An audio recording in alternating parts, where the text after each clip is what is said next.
নমস্কার বন্ধুরা, আরএস গল্প কথায় আপনাদের সবাইকে স্বাগত। আশা করি আপনারা সবাই সুস্থ আছেন।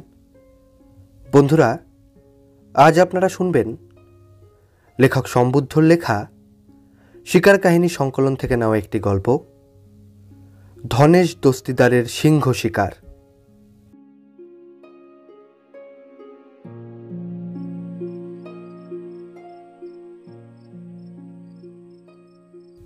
সন্ধ্যার পরে বেড়াইয়া ফিরিয়া ছোট মামা ঘোষণা করিলেন, আজ একটি রত্ন আবিষ্কার করলাম।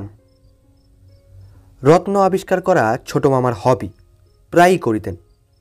আমরা তাহাকে রত্নেশ্বর আখ্যা দিয়াছিলাম। বড় মামা প্রকাশ্যেই বলিতেন, আমরা আড়ালে। বড় মামা বলিলেন, কি আবিষ্কার করলি রে ও রতন? বিড়ি রত্ন না বিড়িওয়ালা রত্ন? ছোট মামা বলিলেন, কি করে বুঝলে? তা নয় তো কি আর, কোহিনূর কলিলন খুঁজে পাবি? তা বল, কি পেলি তা শুনি। ছোট মামা বলিলেন, বাগবাজার অঞ্চলে গিয়াছিলেন। ফিরিবার পথে বড় রাস্তায় আসিয়া ট্রাম ধরিবেন। গলির মধ্যে নামিল বৃষ্টি। বেগতিক দেখিয়া একটা দোকানের চালার নিচে দাঁড়াইলেন। বৃষ্টি অনেকক্ষণ চলিল। দোকানের ক্ষুদ্র ঘর সমাদর করিয়া তাহারই মধ্যে তুলিয়া বসাইল। তাহার সঙ্গে কিছু আলাপ পরিচয় হইল। ভদ্রলোকের ছেলে, এককালে কোন অফিসে চাকরি করিতেন। তারপর কোনো সম্ভ্রম ঘটিত কারণে চাকরি ছাড়িয়া দেন, একেবারে উগান্ডায় চলিয়া যান। সেখানেও একই ব্যাপার। সাহেবের চোখে বাঙালির সম্ভ্রমের প্রশ্ন। আবার ছাড়িয়া দিয়া দীর্ঘদিন পরে দেশে ফিরিয়াছেন। সহায় সম্বল নাই, অপরের সাহায্যপ্রার্থী হইতেও অনিচ্ছুক। অতএব পানবিড়ির দোকান খুলিয়া বসিয়াছেন। একা মানুষ, যা পান তাহাতেই চলিয়া যায়। আর ভালো না চলিলেই বা কি? দাসত্বের কালিয়া পোলাওয়ের চেয়ে স্বাধীন উপার্জনের শাকভাত ভালো, ইহাই তাহার অভিমত। বড় মামা বলিলেন, নাম কি ভদ্রলোকের? জিজ্ঞেস করেছিস? ধনেশ্বর দস্তিদার।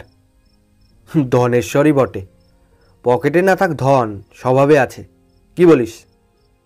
কিন্তু দস্তিদার মানে? ঘোষ দস্তিদার, বরিশাল গাভার? তা তো জিজ্ঞেস করিনি, খেয়াল হয়নি। বড় মামা একটু ভাবিলেন, বলিলেন, না, ঘোষ দস্তিদার হলে তাই বলতো। চট্টগ্রামের দস্তিদার হতে পারে, তাদেরও তো বিরাট বংশ, তাদেরই কেউ হবে হয়তো। আমি বলিলাম, কোথায় দোকানটা তার? ছোট মামা বলিলেন, তোর সে জেনে কি হবে? যাব, উগান্ডায় ছিলেন বলছো, নিশ্চয়ই শিকারী লোক, সিংহও মেরেছেন হয়তো। বড় মামা বলিলেন, না, সত্যি ভালো ছাত্র তুই। উগান্ডায় সিংহ থাকে তাও জানিস? বলতো, আর কোথায় কোথায় থাকে সিংহ? আমি বলিলাম, উগান্ডা, কেনিয়া, টাঙ্গানাইকা। ইন্ডিয়াতে এককালে খুব বড় জাতের সিংহ ছিল, এখন নেই। এখন যা আছে সে মিনমিনে পেট রোগা। গুজরাটে আছে, রাজপুতানায় আছে, ইউপিতে, বিহারে আছে, বাংলাদেশেও আছে কিছু কিছু। বাংলাদেশে? তার মানে আছে, অবশ্য প্রতাপ সিংহ রাজসিংহর মতো বড় নয়, তবু আছে। রায়পুরে, পাইকপাড়ায়, বেলফুলিয়ায়। তা থাক, কিন্তু সত্যি ছোট মামা, সে ভদ্রলোককে নিয়ে আসতেই হবে, গল্প শুনব। যা, আসবেন কেন? কেন আসবেন না? বললেই আসবেন। শিকারী লোকরা গল্প শোনাতে ভালোবাসে। আর না হয়তো বলো, আমরাই চলে যাব দল বেঁধে। তবে সেটা হচ্ছে দোকান, মানে বিজনেস আওয়ার্স। বড় মামা বলিলেন, বাহ, তোরা শুনবি আমরা বাদ, ডেকে নিয়ে আয় একদিন। ছোট মামা বলিলেন, বেশ, বলে দেখব। পরদিন বিকেলবেলায় ছোট মামা বলিতে গেলেন এবং একেবারে সে লোককে সঙ্গে লইয়া ফিরিয়া আসিলেন। ভাবিয়াছিলাম খুব দর্শনীয় চেহারা হইবে, তাহার কিছুই নাই। সাধারণ আকৃতি, মাঝারি গড়ন, একটু বা রোগার দিকে। গায়ের রং এককালে ফর্সা ছিল, এখন তামাটে হইয়াছে, বোধহয় উগান্ডার রৌদ্রে পুড়িয়া। চক্ষু দুটি বড় বড়, ভাসা ভাসা, কোনো একদিকে স্থির দৃষ্টিতে তাকান না। কথা যখন বলিতে থাকেন তখনও চক্ষু দুইটি ইতস্তত চলিয়া বেড়ায়। নিশ্চয়ই শিকারের সময়ে সর্বদা চতুর্দিকে দৃষ্টি রাখার অভ্যাস হইতে এমন হইয়াছে। আমরা সমাদর করিয়া বসাইলাম, শরবত জল খাবার দিলাম, সকলে মিলিয়া ঘিরিয়া বসিলাম। গল্প বলুন। ভদ্রলোক বড় লাজুক প্রকৃতির, কথা বলিতেই চান না। বড় বড় শিকারীদের বোধ হয় ওই রকম হইয়া যায়, বনের মধ্যে নিঃশব্দে চলাফেরা করিতে করিতে। যত বলি বলুন, ততই বলেন কি বলবো। আমরা ছাড়িবার পাত্র নই। পাইয়াছি যখন, সিংহ শিকারের গল্প শুনিবই। বলিলাম, সিংহ শিকারের গল্প? আপনি উগান্ডায় ছিলেন তো, নিশ্চয়ই সিংহ দেখেছেন, নিজেও মেরেছেন? সিংহ? আমি? তা মানে? বলুন না, মেরেছেন? তা অবশ্য। বলুন। ধনেশ্বরবাবু মাথা নিচু করিয়া কি ভাবিতে লাগিলেন। আমরা রুদ্ধশ্বাসে অপেক্ষা করিয়া রহিলাম। আর ভয় নাই, নিশ্চয়ই সিংহ শিকারের গল্প মনে করিয়া লইতেছেন। এখনই বলা শুরু করিবেন। লাভ দিবার পূর্বে বাঘসিংহ যেমন আড়ি পাতিয়া লয়, এইবার বলিবেন মনে হইতেছে। এমন সময়ে বড় মামার মেজ ছেলে শিবু গোল বাঁধাইয়া দিল। সে অত্যন্ত চঞ্চল, কোনো অবস্থাতেই ধৈর্য ধরিতে পারে না। ধনেশ্বরবাবু মুখ তুলিলেন, সকলের দিকে একবার করিয়া তাকাইয়া লইলেন। বুঝিলাম গল্প শুরু হইতেছে। কিন্তু শিবুর দিকে তাকাইবা মাত্র সে বলিয়া উঠিল, আপনি কান্তিবাবুকে চেনেন? আমরা হুশ হাস করিয়া তাহাকে থামাইয়া দিতে গেলাম, কিন্তু তাহার আগেই ধনেশ্বরবাবু কথাটা শুনিয়া ফেলিয়াছেন। তাহার দিকে স্থির দৃষ্টিতে তাকাইলেন, বলিলেন, কান্তিবাবুকে? তখন আর থামানো যায় না। শিবু বলিল, কেন, প্রসিদ্ধ শিকারী কান্তি চৌধুরী? বৃথা চেষ্টা। তবু আমি বলিলাম, থাম না, শুনেছিলেন উগান্ডায়, আর কান্তি চৌধুরী তো ইন্ডিয়ার, উনি চিনবেন কি করে? ধনেশ্বরবাবু অন্যমনস্ক হইয়া কি ভাবিতেছিলেন। একটা হাত ঈষৎ তুলিয়া বলিলেন, দাঁড়াও দাঁড়াও। তারপর বলিলেন, আমাকে চেনে বলেছে? তা জানি নে, তিনিও বড় শিকারী, তার গল্প অনেক শুনেছি কি না। উগান্ডাতে? না, এই দেশেই, সুন্দরবনে, ব্যাঙ্গালোরে, আসামে। থামো তো, কীরকম চেহারাটা, দেখেছ তাকে? হ্যাঁ, কতবার। খুব গ্র্যান্ড দেখতে, লম্বা চওড়া, ফর্সা, মস্ত বড় নাক, এমন জোয়ান দেখলে বাঙালি বলেই মনেই হয় না। বটে, টাক আছে, মাথাজোড়া পেল্লায় টাক, আর কানের ওপর দিকে ছোট ছোট ফুটো। ফুটো দেখিনি, টাক আছে, ভীষণ চকচকে টাক। তাই বলো? চেনেন? মনে তো হচ্ছে। কিন্তু সে কান্তি চৌধুরী হলো কবে? কেন, কান্তি চৌধুরীর নাম নয় তার? হতেও পারে, অনেককাল দেখা নেই, এখন তার নাম কি হয়েছে কে জানে। তবে আমি যখন চিনতাম তখন নামটা একটু অন্যরকম ছিল। কি ছিল? সিং, কান্তু সিং। সে কি? বড় মামা বলিলেন, ওরে, এও যে সিংহ রে। আমরা বলিলাম, তবে কেন বলেন চৌধুরী? তা আমরা অনেক সময় চৌধুরী বলেও ডাকতাম তাকে। তাহলে খুব চিনতেন বলুন? তা হ্যাঁ, বলতেও পারো। কি করে চিনতেন? একসঙ্গে শিকার করতে গিয়ে নিশ্চয়ই। বলুন না। আমরা একসঙ্গে কোলাহল করিয়া উঠিলাম। ধনেশ্বরবাবু নিঃশব্দে অপেক্ষা করিয়া রহিলেন। আমরা একটু থামিলে বলিলেন, সত্যি শুনতে চাও কান্তি চৌধুরীর কথা? হ্যাঁ হ্যাঁ। ধনেশ্বরবাবু আবার কিছুক্ষণ চুপ করিয়া কি ভাবিলেন। বড় মামার দিকে চাহিয়া বলিলেন, কি জানেন, একটা লোকের আড়ালে তার সম্বন্ধে আলোচনা করা। শিবু বলিল, বাহ, তাহলে তো ইতিহাস পড়াই যায় না মোটে। আলেকজান্ডার, অশোক, চন্দ্রগুপ্ত, কাউকেই তো দেখিনি। আমি বলিলাম, ওরে সেই জন্যে ইতিহাসের বইয়ে ছবি দিয়ে দেয়, সেই ছবি দেখে দেখে তাদের কথা পড়তে হয়।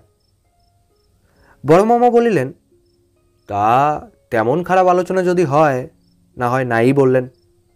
ধলেশ্বরবাবু বলিলেন, না, খারাপ আর এমন কি, বেশ বলছি, কিছু না হয় বাদশার দিয়েই বলবো। শিবু বলিল, আর সিংহ শিকারের গল্প? হ্যাঁ, একদিনে সব হয় কি করে, সে না হয় আরেক দিন তখন হবে। আবার আসবেন? তা আসবো না হয়। এবার শোনো, কান্তি চৌধুরী বললে তো তাকে, আসলে লোকটা কান্তিও নয় চৌধুরীও নয়, বাঙালিই নয় আদপে। যাক, এক এক করে বলছি শোনো। অনেক দিন আগের কথা, তখন আমার অতি অল্প বয়স। এক সাহেবি ফার্ম, কাঠের কারবার, তাইতে চাকরি করতাম। মস্ত বড় ফার্ম, বিলেতে হেড অফিস, অর্ধেক ইন্ডিয়া আর বার্মা জুড়ে কারবার। বড় সাহেব ছিলেন অ্যাটকিনসন, আমি তার প্রাইভেট সেক্রেটারি। আমাকে বড় ভালোবাসত সাহেব। সাহেব লোক, ব্যবসা খুব ভালো বোঝে, কিন্তু লেখাপড়ায় ঢুঢু। আমরা ভাবি সাহেব হলেই ভালো ইংরেজি জানবে, তা কিন্তু নয়। অ্যাটকিনসন সাহেব ইংরেজি বলতো যা হোক একরকম, লিখতে গেলেই কলম ভেঙে একাকার। চিঠিপত্র, রিপোর্ট যা কিছু সব আমাকেই লিখতে হতো। শত্রুর মুখে ছাই দিয়ে ইংরেজি লেখাটা আমার আসতও ভালো। তাছাড়া ফার্মের কাগজপত্রে শুদ্ধ হিসেব ভুল হিসেব দুরকমই লিখতে হয়। সাহেবরা আর যাই বলো, গুণের কদর বোঝে। আমারও তাই বিশেষ খাতির ছিল সাহেবের কাছে। অনেকের অবশ্য চোখ টাটাতো তাতে, বাঙালির মতো হিংসুটে জাত নেই, তা টাটায়, আমার কি করবার আছে বলো। একবার সাহেব লঞ্চে করে ট্যুরে বেরিয়েছে। দেশের সর্বত্র বড় বড় বন ইজারা নেওয়া আছে, নিজের চোখে না দেখে বেড়ালে চলে না। আমায় তো সঙ্গে থাকতেই হবে। ডায়মন্ড হারবার হয়ে কাকদ্বীপের দিকে যাব। খুব ভোরে লঞ্চ ছেড়েছে, মেটে বুরু ছাড়িয়ে গেছি। নদী শান্ত, মাত্র রোদ উঠছে। সারেং লঞ্চ চালাচ্ছে, সাহেব আর আমি কেবিনে বসে। হঠাৎ লঞ্চ থেমে গেল। সারেংয়ের জায়গা থেকে কেবিন অবধি চোঙা থাকে। সাহেব চোঙায় মুখ দিয়ে বললে, কি হলো? সারেং বললে, লাশ। কই দেখি।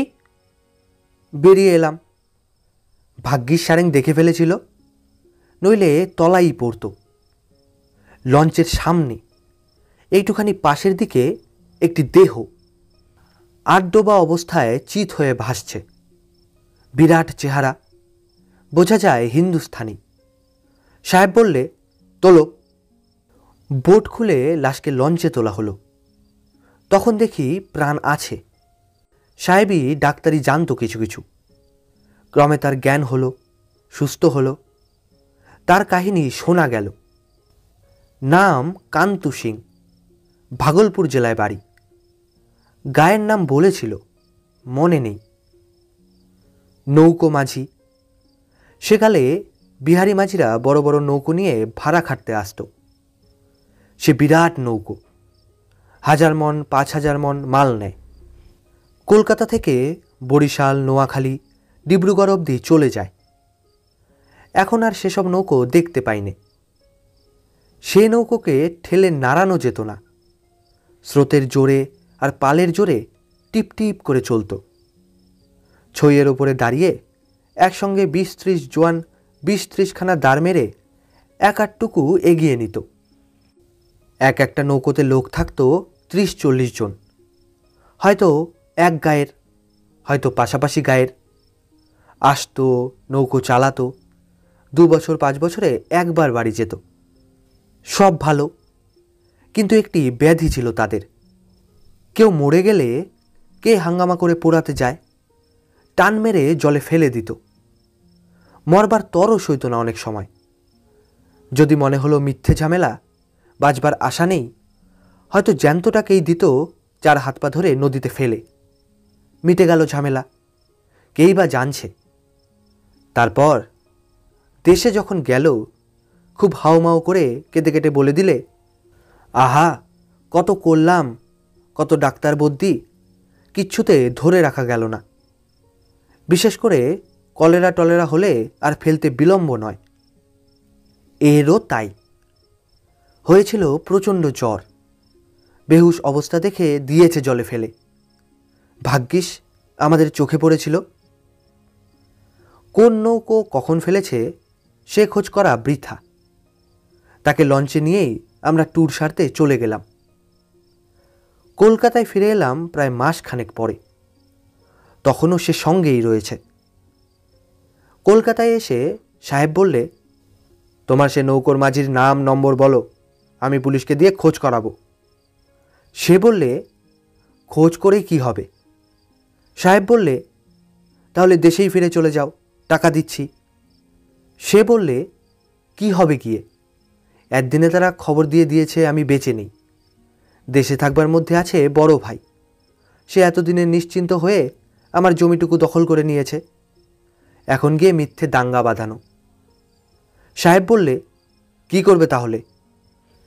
সে বললে, কিছুই করব না, আমি তো মরেই গিয়েছি, তুমি বাঁচালে। আমাকে তুমি তাড়িয়ে দিও না, আমি তোমার কাছেই থাকব। সাহেব তাকে অফিসের দারোয়ান করে নিলে। নাম তার কান্তু সিং।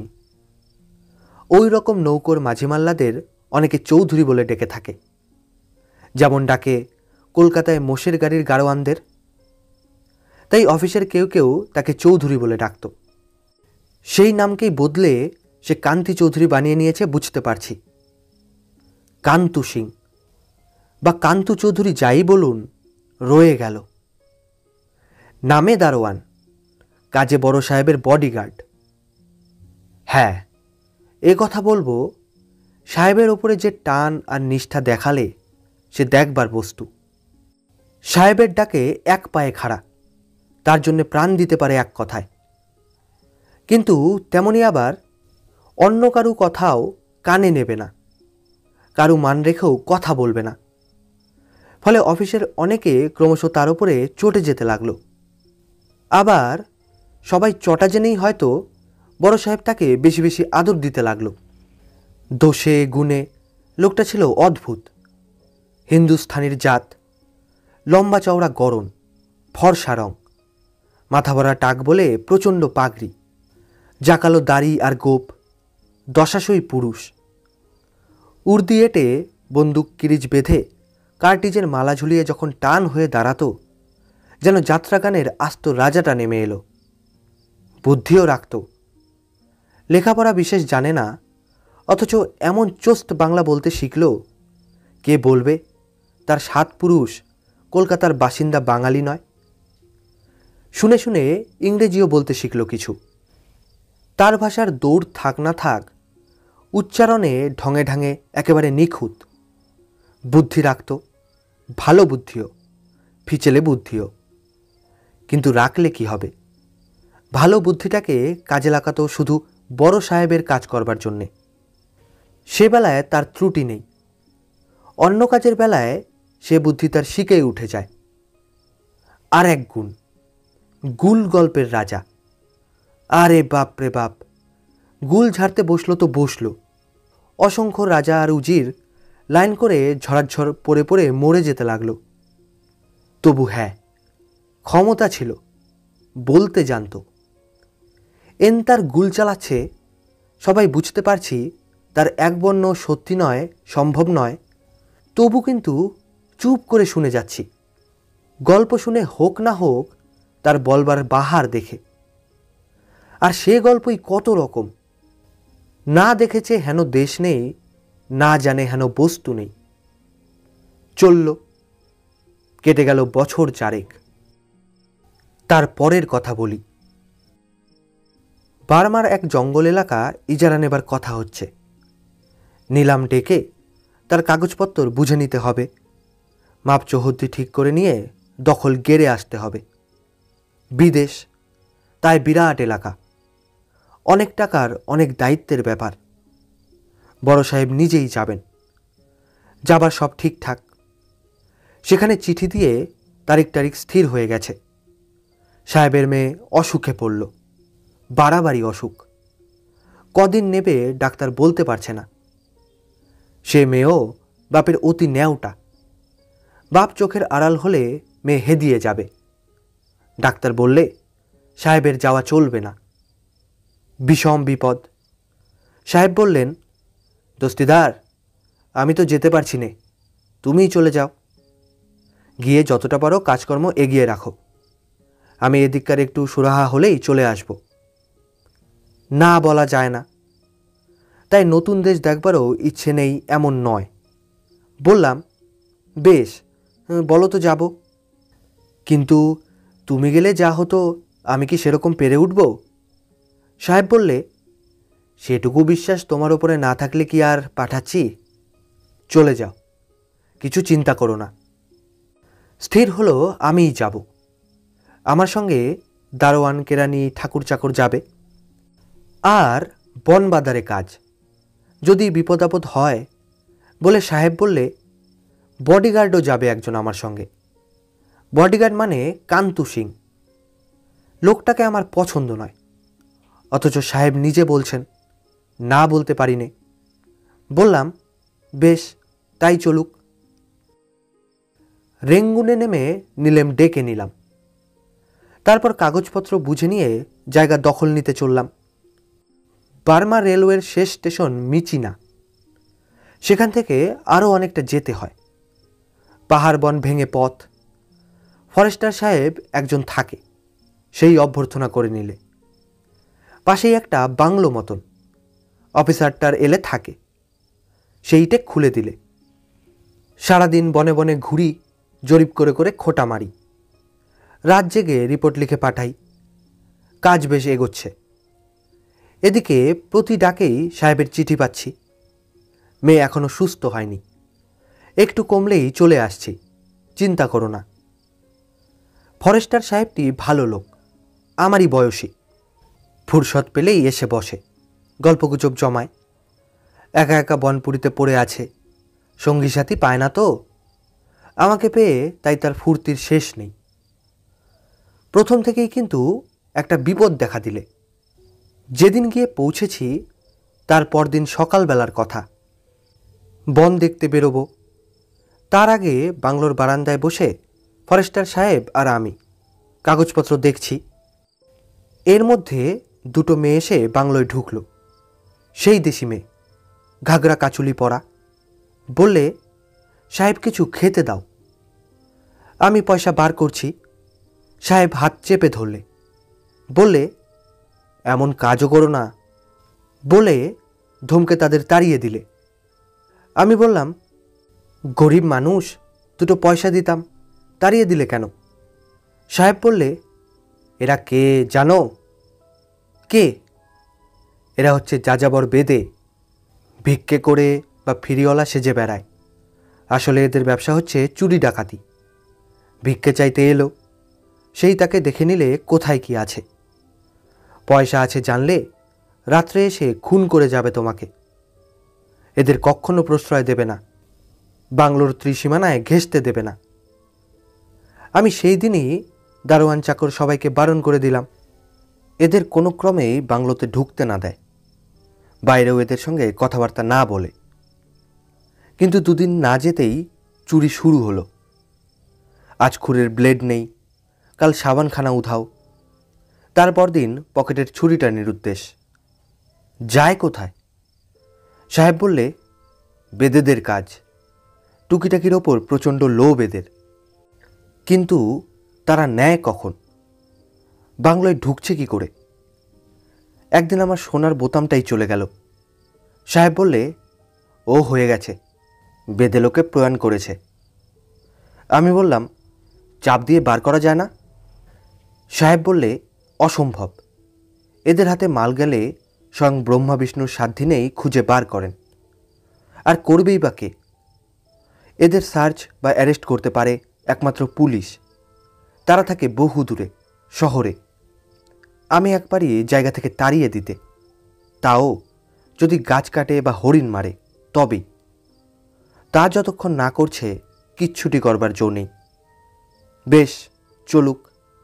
আমি আর কি করব বলুন? সারাদিন থাকি বাইরে বাইরে, ঘর থাকে চাকর বাকরের জিম্মায়। আমার আড়ালে তারা কে কি করছে কি করে লক্ষ্য রাখব? যাকগে, সেদে বিপদ ডেকে আনে যদি নিজেরাই মরবে।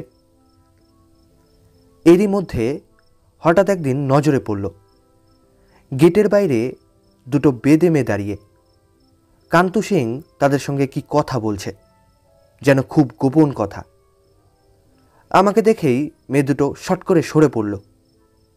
কান্তু সিংকে ডেকে বললাম, কি কথা বলছিলে ওদের সঙ্গে? বললে, তাড়িয়ে দিচ্ছিলাম। বললাম, তাড়িয়ে দিচ্ছিলে তো অতক্ষণ ধরে কথা কিসের, আর এমন ফিসফিসিয়ে? সে হঠাৎ রুখে উঠল, বললে, আমার মর্জি, আমি কথা কয়েছি। আমার অসহ্য বোধ হলো। বললাম, মুখ সামলে কথা বলবে তুমি। সেও সমান তেজে জবাব দিলে, মুখ সামলাবেন আপনি, আমার মালিক আপনি নন। তাকে হয়তো মেরেই বসতাম সেদিন। রেগে গেলে আমার জ্ঞান থাকে না, আর বেয়াদবি সহ্য করাও আমার কোষ্ঠীতে নেই।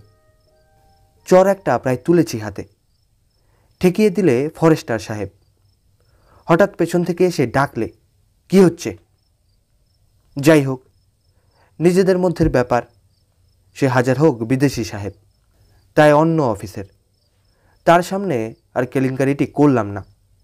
কান্তুকে বললাম, আচ্ছা যাও, পরে হবে। সে গড়গড় করতে করতে চলে গেল।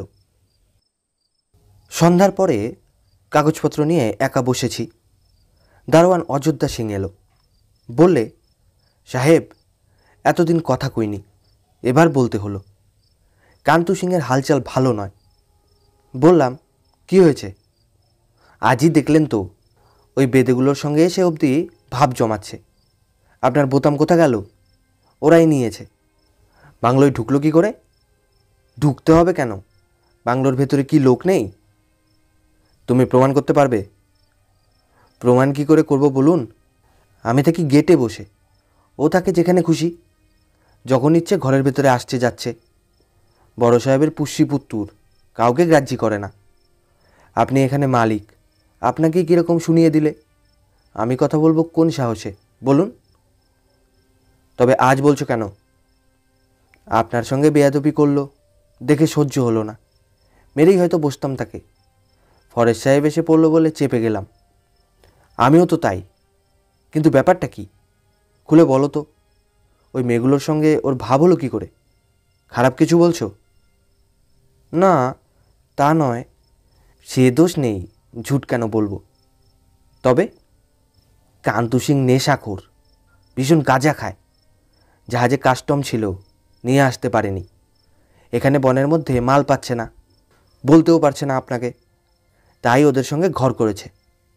ওরা গাঁজা দেয়, ও তার দাম মেটায় ঘরের জিনিসপত্র দিয়ে। অত পয়সা কোথা পাবে? ব্লেড? শুধু ব্লেড কেন, বোতামও তো আছে। বেদেরা বুনো, টুকিটাকি জিনিসের ওপরে ভারী লোভ ওদের। তা জানো তো মেরে তাড়িয়ে দাওনি কেন? একজন তো নয়, বনের মধ্যে তাঁবু ফেলেছে 60-70 জন। জোয়ান পুরুষ আছে অনেক, বাঘা বাঘা কুকুর আছে। তাদের ঘাটাতে যাওয়া সোজা কথা নয়। ভালো কথা, বোতাম বলেই নয়, টাকার ব্যাগ গুনে দেখেছেন? না তো, দেখবেন। সেদিন থেকে আমি নজর রাখলাম। ব্যাগে টাকা গুনে নিয়ে ব্যাগ টেবিলে দেরাজে ফেলে রেখে দিই, যেমন আগে রাখতাম। পরে যখন গুনে দেখি সত্যি কিছু কমেছে। বুদ্ধিমানের চুরি, একবারে বেশি নেয় না, যেন ধরা না পড়ে। হলো কিছু রেজকি, হলো 1-2 টাকা, এমনিভাবে যাচ্ছে। কয়েকদিন দেখে দেখে তারপর আর সন্দেহ রইল না। কান্তু সিংয়েরও দেখি মেজাজ দিন দিনই কড়া হয়ে যাচ্ছে। 2 চোখ লাল হয়েই থাকে, চোখ ঊর্ধ্বমুখী। কথায় কথায় দারোয়ান কেরানি চাকর ঠাকুরের সঙ্গে লেগে যায়। মহা চিন্তা, অথচ বলি কাকে? দারোয়ান অযোধ্যা সিং হাজার হোক দারোয়ান, তার সঙ্গে বেশি ফিসফিস করা যায় না। থাকার মধ্যে আছে ফরেস্টার সাহেব। শেষে আর উপায় না পেয়ে তাকেই বললাম। সে শুনে বললে, খুবই সম্ভব। বললাম, বনের মধ্যে ওরাই বা পায় কোথায়? সাহেব বললে, আবগারির মাল নয়, বনের মধ্যে বুনো ভাং বুনো গাজার অভাব নেই। বেদেরা তার চোরাই কারবারি, বন থেকে ভেঙে আনছে, দাম বাবদে যা পেলে তাই লাভ। আর এ মালও একেবারে অত্যন্ত কড়া। আবগারির মাল এর কাছে লাগে না। কিন্তু তাহলে এখন উপায়? সাহেব বললে, ভাববার কথা। এই কড়া মাল, তাই অফুরন্ত পাচ্ছে আর অফুরন্ত খাচ্ছে। এতে মাথা খারাপ হয়ে যাওয়াও বিচিত্র নয়। অথচ যা বললে তা শুনে তো মনে হয় একে কন্ট্রোল করার সাধ্য তোমার হবে না। বললাম, তা হবে না, কারণ ও জানে ওকে কন্ট্রোল করবার এখতিয়ার আমার নেই। মনিবের পুষ্যিপুত্র হলে যা হয়। কিন্তু এখন আমি কি করব, একটা বুদ্ধি বাতলাও। সাহেব বললে, করবার মধ্যে তো আছে দেশে ফিরিয়ে নিয়ে যাওয়া। সেখানে বেদেও নেই, বুনো ভাঙও নেই। কিন্তু সে তো এখনই হচ্ছে না। না, এখনকার কাজ না সেরে আমি যেতে পারছি না। বড় সাহেব কবে আসতে পারবেন সে বিধাতাই জানেন। অথচ এভাবে চলতে থাকলে ও কখন কি কাণ্ড ঘটিয়ে বসে তার ঠিক কি? হয়তো দেখব ওকে হাত করে নিয়ে তারা বাংলোতে হানা দিয়ে বসেছে। সাহেব বললে, আমারও ঠিক সেই ভয়। এক্ষেত্রে একমাত্র উপায় হচ্ছে যথাসম্ভব তাড়াতাড়ি ওকে ফেরত পাঠিয়ে দেওয়া, এবং এমন ছুতো করে যাতে আসল কথাটা বুঝতে না পারে।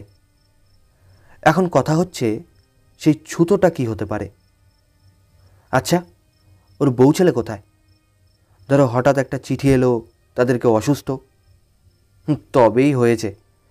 বউ ছেলে বলে পুড়িয়ে খেতেও কিছু নেই, অন্তত ও নিজে যতদূর বলে। ঠিক আছে, আমি ভেবে দেখব কি ফন্দি করা যায়। অনেক ভেবে শেষটা অযোধ্যা সিং দারোয়ানের সঙ্গেই আবার পরামর্শ করলাম।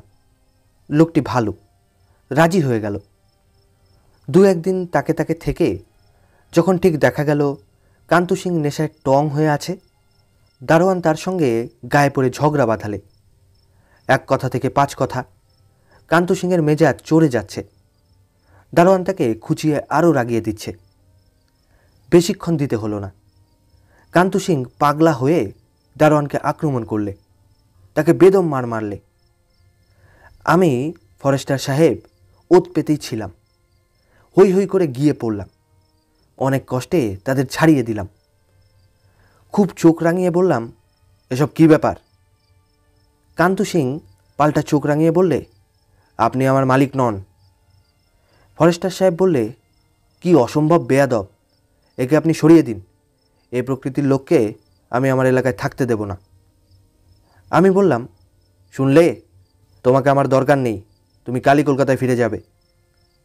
কান্তু সিং চোখ আরও লাল করে বললে, ঠিক আছে, আমিও আপনার কাছে থাকবো না, কালই চলে যাব কলকাতায়। পরদিন তাকে বিদায় করে দিলাম।